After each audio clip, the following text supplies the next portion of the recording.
आज अपन अध्ययन करेंगे अंग्रेजों का पंजाब के साथ संघर्ष। पंजाब राज्य भारत का जो सतलज नदी यहाँ से बहती हुई पाकिस्तान में प्रवेश करती है, ये भारत का पंजाब। उसी प्रकार से पाकिस्तान का ये पंजाब, ये पाकिस्तान वर्तमान में लाहौर। इस क्षेत्र पर, इस भूभाग पर अंग्रेज साम्राज्य किस प्रकार अपना स्थापित करते हैं।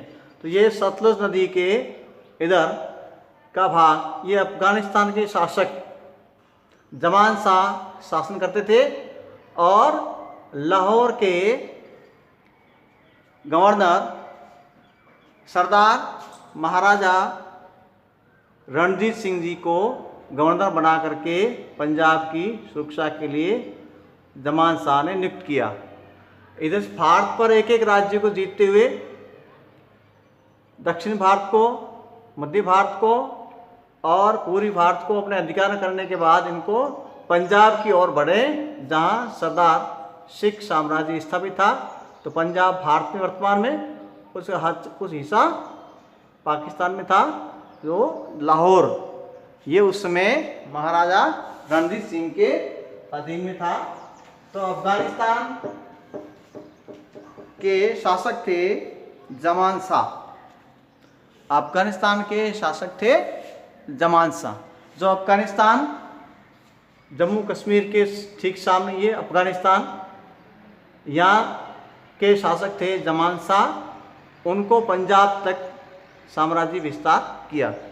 इधर से अंग्रेज अपना साम्राज्य विस्तार कर रहे हैं और पंजाब में जमान शाह के गवर्नर रणजीत सिंह जी थे, जो सतलज नदी के पूर्वी भाग पर, सतलज नदी का पूर्वी भाग जो पूर्व की ओर है, इस पर अंग्रेज अपना आधिपत्य चाहते थे और अफगानिस्तान सतलज नदी से पश्चिम की ओर है, उत्तर पश्चिम की ओर। तो ये दोनों के बीच में संघर्ष प्रारंभ होता है, जो अंग्रेजों का पंजाब के साथ संघर्ष कहलाता है। तो इस प्रकार से अंग्रेजों का पंजाब के साथ संघर्ष प्रारंभ होता है। अफगानिस्तान के शासक उस समय जमान शाह थे। ये सतलज नदी से लेकर के अफगानिस्तान तक इनका साम्राज्य था। पंजाब वर्तमान जो लाहौर पाकिस्तान में है, पंजाब के गवर्नर रणजीत सिंह जी महाराजा थे और सतलज नदी के पूर्वी भाग पर अंग्रेज अपना अधिकार साम्राज्य स्थापित करना चाहते थे।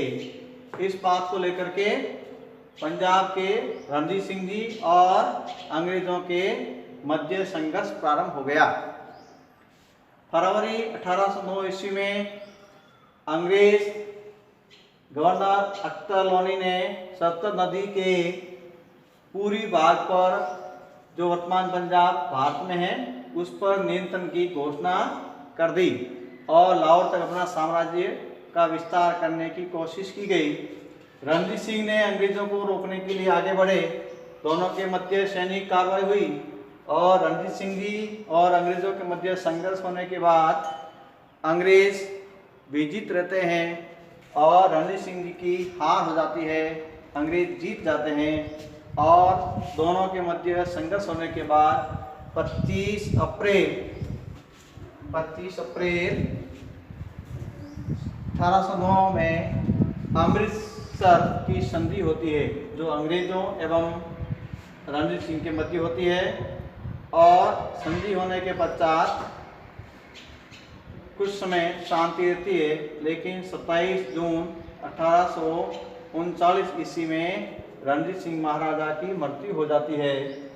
तो महाराजा की मृत्यु होने पर भारतवर्ष में जब उनका पुत्र या उनका भाई कोई उत्तराधिकारी बनता है, तो आपसी संघर्ष प्रारंभ हो जाते हैं। तो आपसी संघर्ष, आपसी फूट।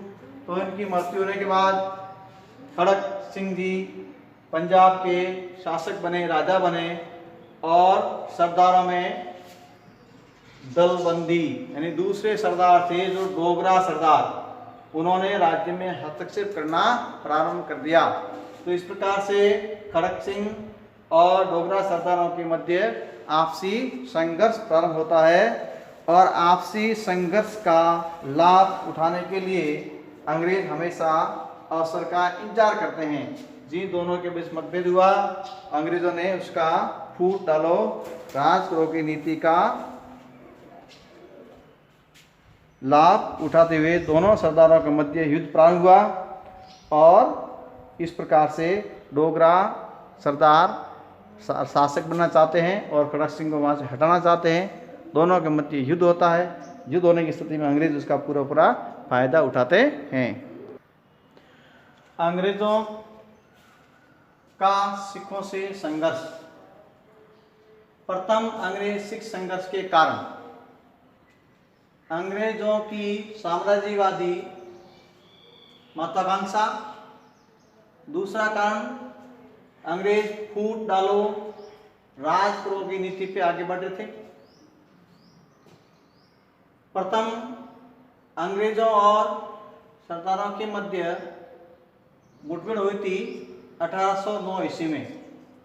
उसके बाद में 1845 के मध्य कोई युद्ध नहीं हुआ, लेकिन 13 दिसंबर 1845 ईस्वी में अंग्रेज लॉर्ड हार्डिंग ने सिखों के विरुद्ध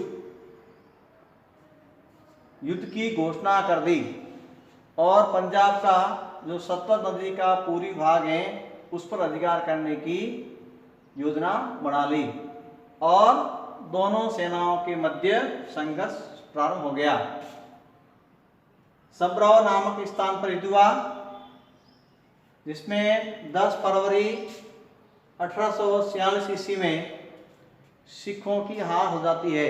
सिख पराजित हो जाते हैं। पराजित होने पर सिखों और अंग्रेजों के मध्य 13 फरवरी 1846 ईस्वी को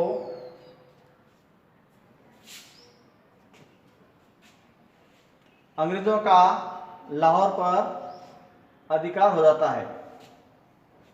युद्ध होता है 10 फरवरी को और लाहौर पर अंग्रेज अधिकार कर लेते हैं 13 फरवरी को। उसके पश्चात 1 मार्च 1846 ईस्वी को लाहौर की संधि होती है, जो अंग्रेजों और सरदारों के मध्य होती है। संधि की शर्तें इस प्रकार हैं। पहली शर्त रखी जालंधर दोआब, जो दो नदियों के बीच का भाग दोआब कहलाता है, वो उपजाऊ होता है, अंग्रेजों को दिया जाएगा। अंग्रेजों को मिल गया। दूसरा, जो सब्राओं का युद्ध हुआ था, उस युद्ध के अंदर अंग्रेजों को नुकसान हुआ है, उसकी क्षतिपूर्ति के लिए 1,50,00,000 रुपए सिख अंग्रेजों को देंगे। तीसरी शर्त रखी, सिख सेना तो होगी लेकिन उनकी संख्या सीमित कर दी गई, कम कर दी गई। तय किया क्या इतने ही सरदार जी अपने सैनिक रख सकते हैं, इससे ज़्यादा सिख सैनिक नहीं होंगे। इस प्रकार से आगे बढ़ते हैं तो 26 दिसंबर 1846 ईस्वी में भैरोंवाल की पूरक संधि होती है और पंजाब का एक बहुत बड़ा भाग जो अंग्रेजों के अधीन चला जाता है। इस प्रकार से अंग्रेज और सिखों के बीच में ये प्रथम संघर्ष होता है। द्वितीय आंग्ल सिख संघर्ष और पंजाब का अंग्रेजी राज्य में विलय।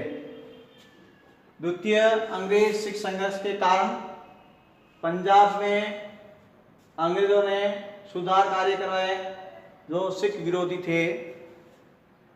दूसरा, जो सिखों की फौज कम की गई, सेना कम कर दी गई, जो फौजी मुक्त हुए उन सैनिकों का असंतोष, रानी जिंदा के जो अधिकार थे वो अधिकार छीने जाने लगे, डलहौजी की साम्राज्य विस्तारवाद नीति। ये 4 कारण थे। 4 कारणों की वजह से द्वितीय सिख अंग्रेज संघर्ष होता है। उसमें जनरल गवर्नर लॉर्ड डलहौजी होता है, वो युद्ध की घोषणा करता है। 10 अक्टूबर 1848 को उन्होंने लॉर्ड डलहौजी ने युद्ध की घोषणा कर दी और युद्ध प्रारंभ हो गया।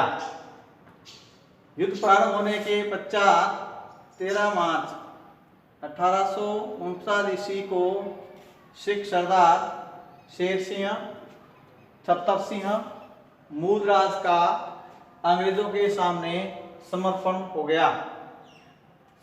कर दिया और युद्ध समाप्त हो गया। इस प्रकार से 29 मार्च 1849 ईस्वी को पंजाब ब्रिटिश भारत के राज्य में विलय कर दिया गया। इस प्रकार गवर्नर जनरल डलहौजी की नीति से संपूर्ण पंजाब राज्य को ब्रिटिश भारत के अधीन कर लिया और पंजाब की स्वतंत्रता हमेशा हमेशा के लिए समाप्त हो गई। इस प्रकार से अंग्रेज फूट डालो राज करो की नीति से संपूर्ण भारतवर्ष पर अधिकार कर लेते हैं। आज का गृह कार्य, अमृतसर की संधि कब व किनके मध्य हुई थी? दूसरा प्रश्न, सबराव का युद्ध कब हुआ था? तीसरा प्रश्न, प्रथम अंग्रेज सिख संघर्ष का क्या परिणाम रहा, लिखिए।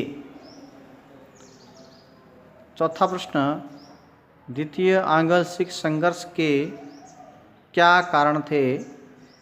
और अंतिम ये 5वां प्रश्न है, लॉर्ड डलहौजी ने पंजाब का ब्रिटिश भारत में कब विलय किया था? ये आज के 5 प्रश्न गृह कार्य अपनी कॉपी में करना है।